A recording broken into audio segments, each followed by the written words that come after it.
वंशी विभूषित करान नवनील दावात पीतांबरा गरुड़ बिंब पदा धरुष्ठा पूर्णेन्दु सुंदर मुखा धरबिंब नेत्रा कृष्णा किमिति तत्त्वमहं न जाने। ये ब्रह्म सूत्र के पहले अध्याय का दूसरा पाद आज शुरू करेंगे। प्रथम पाद में यह निर्णय किया गया कि आनंदमय आकाश, ज्योति तथा प्राण आदि नामों से उपनिषद में जो जगत के कारण का और उपास्य देव का वर्णन आया है वो परब्रह्म परमात्मा का ही वर्णन है। प्राण शब्द का प्रसंग आने पर छांदोग्य उपनिषद के तीसरे अध्याय के 14 पाद का दूसरे मंत्र में आए हुए मनोमय प्राण शरीरा आदि वचनों से स्मरण हो आया। अतः उक्त उपनिषद के तीसरे अध्याय के 14वें खंड पर विचार करने के लिए द्वितीय पाद आरंभ कर रहा है। इस पाद में यह पहला प्रकरण 8 सूत्रों का है। छांदोग्य उपनिषद में पहले तो संपूर्ण जगत को ब्रह्म रूप समझकर उसकी उपासना करने के लिए कहा गया। उसके बाद उसके लिए सत्य संकल्प, आकाश आत्मा और सर्व कर्मा आदि विशेषण दिए गए। तीसरे अध्याय का 14वां का 2 जो कि ब्रह्म के प्रतीक होते हैं। तत्पश्चात उसको अणियान अर्थात अत्यंत छोटा, ज्यायान अर्थात सबसे बड़ा बताकर हृदय के भीतर रहने वाला अपना आत्मा और ब्रह्म भी कहा गया। 3, 14 का 3, 4 इसलिए यह जिज्ञासा होती है उक्त उपास्य देव कौन है, जीवात्मा या परमात्मा अथवा कोई दूसरा ही। इसका निर्णय करने के लिए यह प्रकरण आरंभ कर रहे। इसका पहले अध्याय के दूसरे पाद का पहला सूत्र है सर्वत्र प्रसिद्धोपदेशात।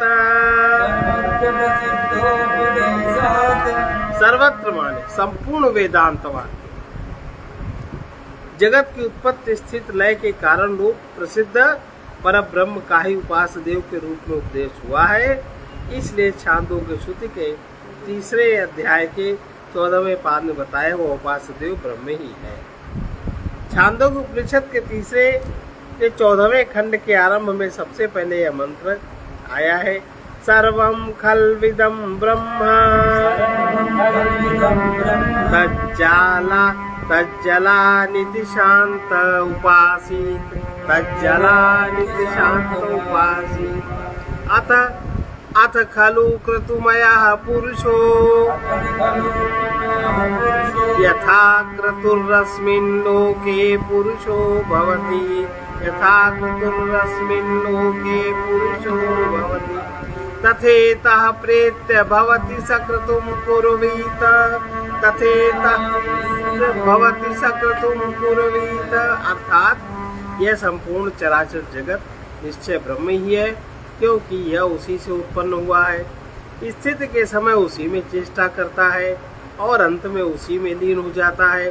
साधक को राग द्वेष रहित शांत चित्त होकर इस प्रकार उपासना करनी चाहिए, अर्थात ऐसा ही निश्चयात्मक भाव धारण करना चाहिए, क्योंकि यह मनुष्य संकल्पमय है। इस लोक में यह जैसे संकल्प से युक्त होता है, यहाँ से चले जाने पर परलोक में यह वैसा ही बन जाता है।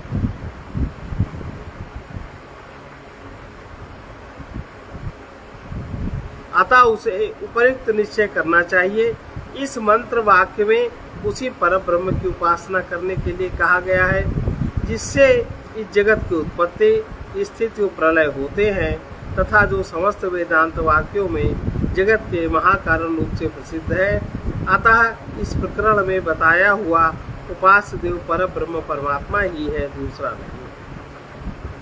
अब इसका संबंध यह है कि प्रश्न यह उठता है कि छांदोग्य उपनिषद के तीसरे, 14वें और दूसरे में उपास्य देव को मनोमय और प्राण रूप शरीर वाला कहा गया है। ये विशेषण जीवात्मा के हैं, अतः उसको ब्रह्म मान लेने से उस वर्णन में संगति कैसे लगेगी, इस पर कह रहे हैं। विवक्षित गुणोपपत्तेश्च। दूसरा सूत्र है विवक्षित गुणोपपत्तेश्च। श्रुति द्वारा वर्णित गुणों की संगति उस पर ब्रह्म में ही होती है, इसलिए इस प्रकरण में कथित उपास्य देव ब्रह्म ही है। छांदोग्य उपनिषद के 3 अध्याय के 14वें पाद में दूसरे उपास्य देव का वर्णन इस प्रकार होता है। मनोमय प्राण शरीरो भारूप सत्य संकल्प आकाशात्मा सर्वकर्मा सर्वकामः सर्वगन्धः सर्वरसा सर्वमिदं व्याप्तो अवाक्यनादरः वाक्यनादरः। अर्थात वो उपास्य देव मनोमय प्राण रूप शरीर वाला, प्रकाश स्वरूप, सत्य संकल्प, आकाश के सदृश व्यापक, संपूर्ण जगत का कर्ता, पूर्ण काम, सर्वगंध सर्वरस, इस समस्त जगत को सब ओर से व्याप्त करने वाला, वाणी रहित, संभ्रम शून्य है। इस वर्णन में उपास्य देव के जो उपादेय गुण बताए गए हैं वे सब ब्रह्म में ही संगत होते हैं। ब्रह्म को मनोमय तथा प्राण रूप शरीर वाला कहना भी अनुचित नहीं, क्योंकि वो सबका अंतर्यामी आत्मा है। केनोपनिषद में उसको मन का भी मन, प्राण का भी प्राण बताया गया है। इसलिए इस प्रकरण में बताया हुआ उपास्य देव परब्रह्म परमेश्वर है। इसका संबंध बनता है उपर्युक्त सूत्र में श्रुति वर्णित गुणों की उपपत्ति माने संगति ब्रह्म में बताई गई है। अब जीवात्मा ने इन गुणों की अनुपत्ति बताकर पूर्वोक्त सिद्धांत की पुष्टि करना है। अनुपपत्तेस्तु न शारीरः, जीवात्मा में श्रुति वर्णित गुणों की संगति न होने के कारण शारीर माने जीवात्मा इस प्रकरण में कहा हुआ उपास्य देव नहीं है। उपासना के लिए श्रुति में जो सत्य संकल्पता, सर्वव्यापकता, सर्वात्मकता, सर्वशक्तिमत्ता आदि गुण बताए गए हैं वे जीवात्मा में नहीं पाए जाते। इस कारण इस प्रसंग में बताया हुआ उपास्य देव जीवात्मा नहीं है, ऐसा मानना ही ठीक है। प्रकारांतर से उसी बात को फिर से सिद्ध किया जाता है। चौथा सूत्र कर्म कर्तव्य पदेशाच। उक्त प्रकरण में उपास्य देव को प्राप्ति क्रिया का कर्म अर्थात प्राप्त होने योग्य कहा है और जीवात्मा प्राप्ति क्रिया का कर्ता अर्थात उस ब्रह्म को प्राप्त करने वाला बताया गया है। इससे जीवात्मा उपास्य नहीं हो सकता। छांदोग्य उपनिषद के 3:14-4 में कहा गया है कि सर्वकर्मा आदि विशेषणों से युक्त ब्रह्म ही मेरे हृदय में रहने वाला मेरा आत्मा है। मरने के बाद यहाँ से जाकर परलोक में मैं इसी को प्राप्त होऊंगा। परलोक में मैं इसी को प्राप्त होऊंगा।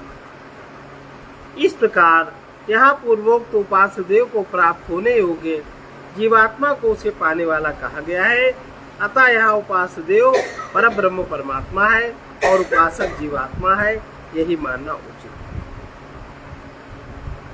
अब प्रकारांतर से इस बात को पुनः पुष्ट कर रहे हैं 5वें सूत्र में शब्द विशेषात।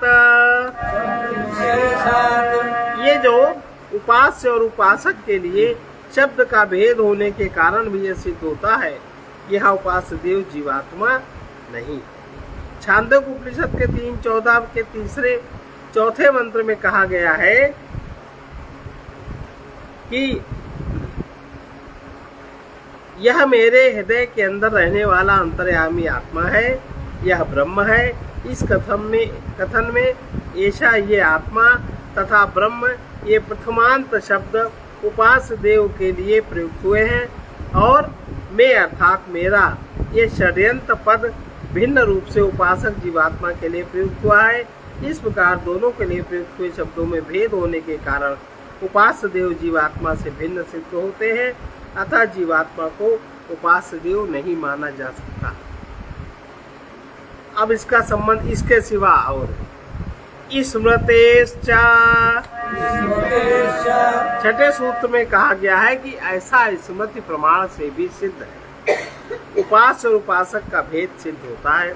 श्रीमद् भगवद गीता आदि स्मृति ग्रंथों से भी उपास्य और उपासक का भेद सिद्ध होता है। जैसे भगवद गीता में ये 12वें अध्याय का 8वां श्लोक है, मय्येव मन आधत्स्व मयि बुद्धिं निवेशय निवसिष्यसि मय्येव अत ऊर्ध्वं न संशयः। मुझ में ही मन को लगा, मुझ में ही बुद्धि को लगा, इसके पश्चात तू मुझ में ही निवास करेगा, अर्थात मुझे ही प्राप्त करेगा, इसमें कुछ भी संशय नहीं है। अंतकाले च मामेव स्मरन् मुक्त्वा कलेवरम्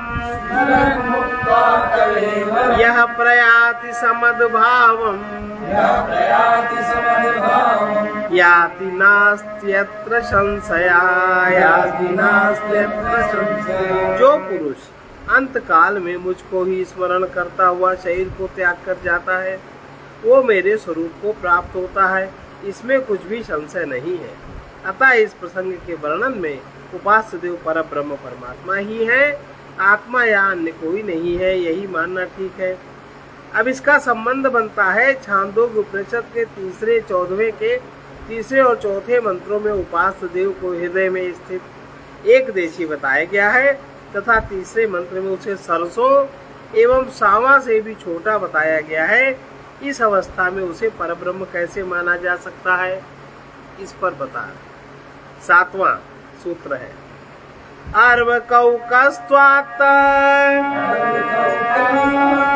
तदप्यदेशाच नेति चेन्न तदप्यदेशाच नेति चेन्न निचाय्यत्वादेवं व्योमवच्च। अगर ऐसा कह रहे हो उपास्य देव हृदय रूप छोटे स्थान वाला है, इसलिए उसे अत्यंत छोटा बताया गया है, इस कारण वह ब्रह्म नहीं हो सकता, तो ये भी कहना ठीक नहीं, क्योंकि हृदय देश में द्रष्टव्य है, इसीलिए उसके विषय में ऐसा कहा गया। हृदय देश में उसको देखा जा सकता और वो आकाश की भांति सर्वत्र व्यापक है, इस दृष्टि से भी ऐसा कहना ठीक है।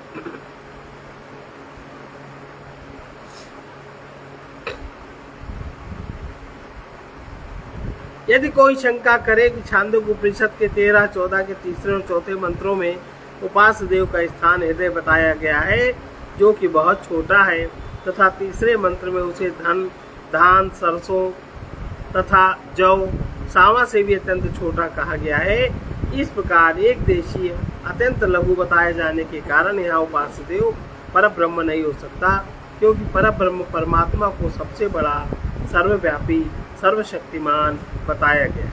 तो ऐसा कहना ठीक नहीं, क्योंकि उक्त मंत्र में जो परब्रह्म परमात्मा को हृदय स्थित बताया गया है, वो उसके उपलब्ध स्थान की अपेक्षा से है। भाव ये है, परब्रह्म परमात्मा का स्वरूप आकाश की भांति सूक्ष्म और व्यापक है, अतः वो सर्वत्र है, प्रत्येक प्राणी के हृदय में भी है, उसके बाहर भी है। बाहर कैसे है, बाहर के लिए दे रहे हैं उदाहरण, सबके हृदय में भी है और वो हृदय के बाहर भी। ईशावास्य उपनिषद का 5वां मंत्र है, तदंतरस्य सर्वस्य तदु सर्वस्यास्य बाह्यतः ये, और गीता में भी यही बात कही गई, बहिरन्तश्च भूतानां अचरं चरमेव च सूक्ष्मत्वात् तद्विज्ञेयम् दूरस्थं चान्तिके च तत् दूरस्थं चान्तिके। वो परमात्मा चर अचर सभी भूतों के बाहर भीतर परिपूर्ण है, तब भी परमात्मा को हम जान मान नहीं पाते। और चर और अचर भी वो सूक्ष्म होने से अभिज्ञेय है, अत्यंत समीप एवं दूर में भी स्थित वही है। ये अतः उसे हृदयस्थ बता देने मात्र से उसका एकदेशी होना सिद्ध नहीं हो जाता। जो उसे धान, जौ, सरसों, सावा से भी छोटा बताया गया है, इससे श्रुति का उद्देश्य उसे छोटे आकार वाला बताना नहीं है, अपितु अत्यंत सूक्ष्म और इंद्रियों द्वारा अग्राह्य है, ग्रहण करने में न आने वाला बतलाना है। इसलिए उसी मंत्र में यह भी कहा गया है कि वो पृथ्वी, अंतरिक्ष, द्विलोक समस्त लोकों से भी बड़ा है। भाव यह है कि वो इतना सूक्ष्म होते हुए भी समस्त लोकों के बाहर भीतर व्याप्त और उनसे परे भी है, सर्वत्र वही है। इसलिए यहाँ उपास्य देव परब्रह्म परमात्मा ही है और कोई दूसरा नहीं है। परब्रह्म परमात्मा सबके हृदय में स्थित होकर भी उनके सुख दुख से अभिभूत नहीं होता। इस विशेषण को बताने के लिए 8वां सूत्र कह रहे हैं, संभोग प्राप्त रीति चेन्न वैशेष्यात् वैशेष्यात्। अगर ऐसा कहो, सबके हृदय में स्थित होने से, चेतन होने के कारण उसको सुख दुख का भोग भी प्राप्त होता होगा, लेकिन ऐसा कहना ठीक नहीं, क्योंकि जीवात्मा की अपेक्षा से उस परब्रह्म में यही तो विशेषता है कि उसको किसी का सुख दुख का भोग प्राप्त नहीं। पर हम लोग की भाषा ऐसी है, ये बात भगवान को पसंद है या हमको नहीं पसंद है, तो भाषा का दोष है। यदि ऐसी कोई शंका करे कि आकाश की भांति सर्वव्यापक परमात्मा समस्त प्राणियों के हृदय में स्थित होने के कारण उन जीवों के सुख दुखों का भोग करता ही होगा, क्योंकि वो आकाश की भांति जड़ नहीं चेतन है, चेतन में सुख दुख की अनुभूति स्वाभाविक है, तो ये कथन ठीक नहीं, क्योंकि परमात्मा में कर्तापन का अभिमान, भोक्तापन नहीं है। वो सबके हृदय में रहता हुआ भी उनके गुण दोषों से सर्वथा असंग है, यही जीवों की अपेक्षा से उसमें विशेषता है। जीवात्मा तो अज्ञान के कारण कर्ता बनता है, भोक्ता बनता है, किंतु परमात्मा सर्वथा निर्विकार है, वो केवल मात्र साक्षी है, वो भोक्ता नहीं हो सकता। ये मुंडक उपनिषद का तीसरे अध्याय के पहली पाद का पहला मंत्र है। तयोरन्यः पिप्पलं स्वाद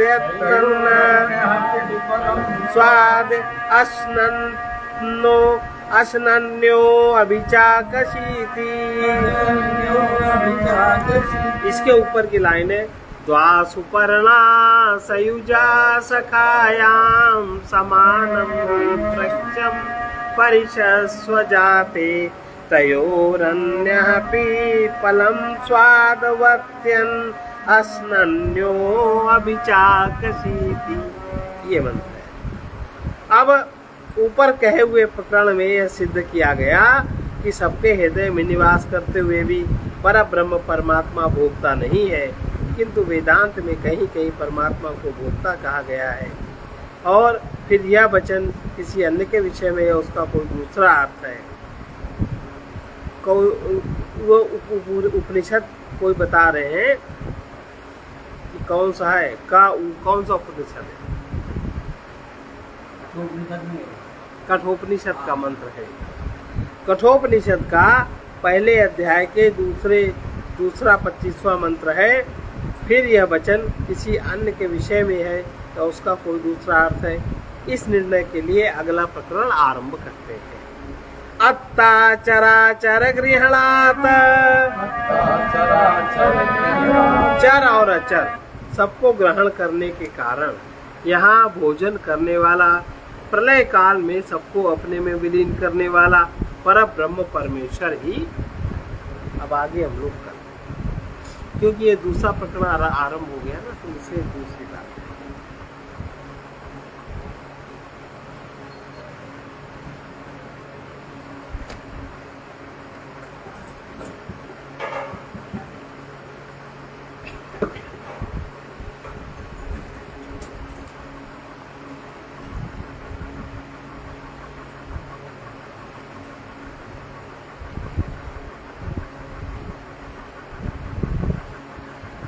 देखो, यही है, यही वाला भजन खुला। जिस प्रभु का ये संसार वो प्रभु मुझ में ही है। जिसका ये संसार वो प्रभु मुझ में ही है। यहाँ कुछ भी मैं करूँ काम उन्हीं में रहकर। यहाँ कुछ भी मैं करूँ काम उन्हीं में रहकर।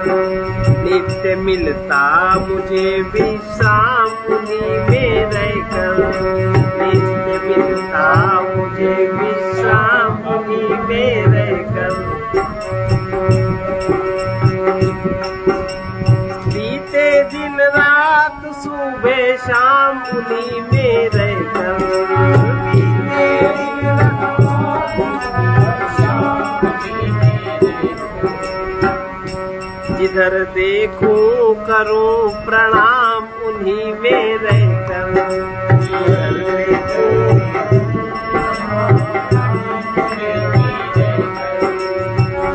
सत्य चिन्मय अखंड अपार वो प्रभु मुझ में ही है। सत्य चिन्मय अखंड अपार वो प्रभु मुझ में ही है। जिस प्रभु का ये संसार वो प्रभु मुझ में ही है। संसार वो प्रभु मुझ में ही है। सत्य चिन्मय अखंड अपार वो प्रभु मुझ में ही है।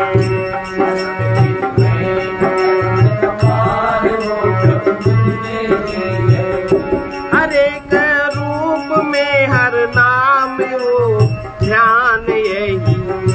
हर एक रूप में हर नाम में वो ध्यान यही। सर्व में उन्हीं की सत्ता है रहे ज्ञान यही। सर्व में उन्हीं की सत्ता है रहे ज्ञान यही। यही पूजा स्वधर्म और व्रत विधान यही। यही पूजा स्वधर्म और व्रत विधान यही। मन से वाणी से सदा होता रहे गान यही। मन से वाणी से सदा होता रहे गान यही। जिस जीवन का जिस पर भार वो प्रभु मुझ में ही है। जिस पर भार वो प्रभु मुझ में ही है। सत्य चिन्मय अखंड अपार वो प्रभु मुझ में ही है। सत्य चिन्मय अखंड अपार वो प्रभु मुझ में ही है।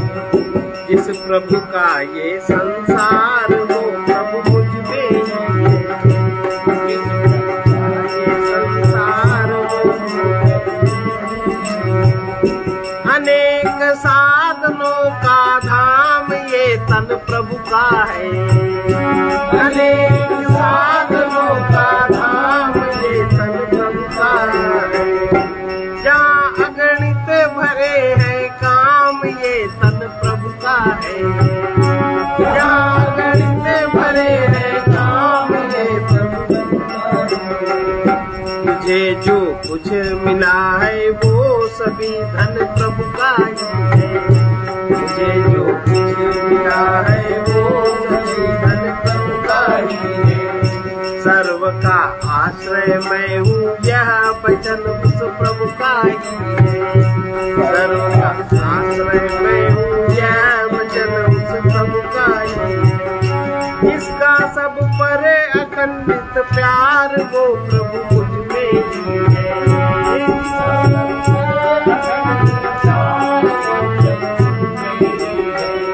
सत्य चिन्मय अखंड अपार वो प्रभु मुझ में ही है।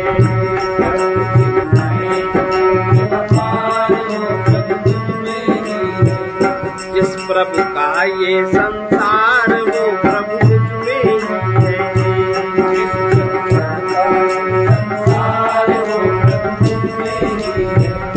यही मेरा परम आधार इसी में आनंद है। यही मेरा परम आधार इसी में आनंद है। यही मिटता सद व्यवहार इसी में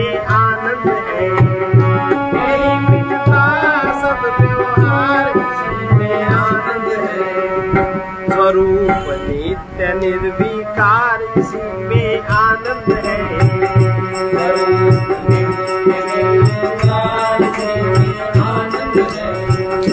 यही होता हूँ निर्विचार इसी में आनंद है।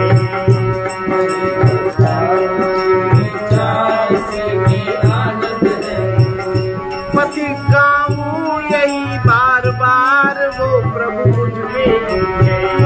पति गाऊं यही बार बार वो प्रभु मुझ में ही है। इसका सब पर अखंडित प्यार वो प्रभु मुझ में ही है।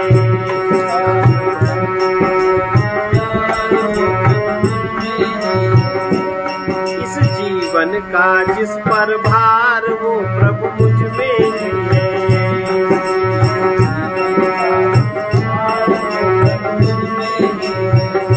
सत्य चिन्मय अखंड अपार वो प्रभु मुझ में ही है।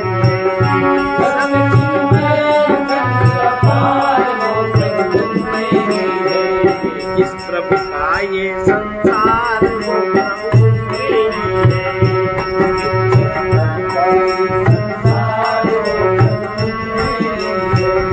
इसका संत वचन है, जो स्वयं को नहीं जानता उसके लिए ईश्वर की खोज असंगत है।